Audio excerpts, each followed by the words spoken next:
बहुत प्राचीन काल में, त्रेता युग से भी पहले, एक तपस्विनी कन्या जन्म लेती है। नाम था वेदवती। उसका एक ही संकल्प था कि वह केवल विष्णु को ही पति के रूप में वरण करेगी। घने जंगलों में अकेली अग्नि के तेज के सामने बैठकर वह दिन रात तप करती रही। न भय न इच्छाएं, बस एक अटल लक्ष्य। तभी उस मन में रावण आया। अहंकार से भरा उसने वेदवती को पत्नी बनने का आदेश दे दिया। शांत पर दृढ़ वेदवती ने कहा, मैं केवल विष्णु को ही स्वीकार करूंगी। रावण जबरदस्ती करने लगा और वेदवती की आंखों में क्रोध की अग्नि भड़क उठी। उसने श्राप दिया, आज तूने मेरा अपमान किया है, अगले जन्म में तेरे विनाश का कारण बनूंगी।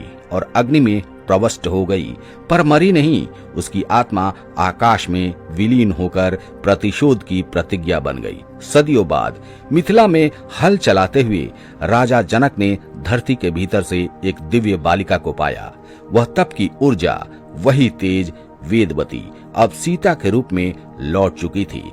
महल में पली बढ़ी सीता की आंखों में जन्मों की गहराई थी। स्वयंवर में जब राम और सीता की दृष्टि मिली, दो आत्माएं जैसे अपनी पुरानी पहचान में जाग उठी। समय बीता और रावण ने सीता का हरण किया। अनजाने में वह उसी आत्मा को छू रहा था जिसने उसे श्राप दिया था। अशोक वाटिका की मौन सीता के भीतर वेदवती का संकल्प प्रज्वलित हो चुका था। हनुमान अंगूठी लेकर पहुंचे और सीता मुस्कुराई। समय आ गया है। युद्ध छिड़ा, रावण गिरा, लंका जली। सिर्फ राम की विजय नहीं, वेदवती की प्रतिज्ञा की पूर्णता थी। फिर आई अग्नि परीक्षा। सीता अग्नि में उतर गईं, पर अग्नि उन्हें छू भी न सकी। अग्निदेव प्रकट हुए।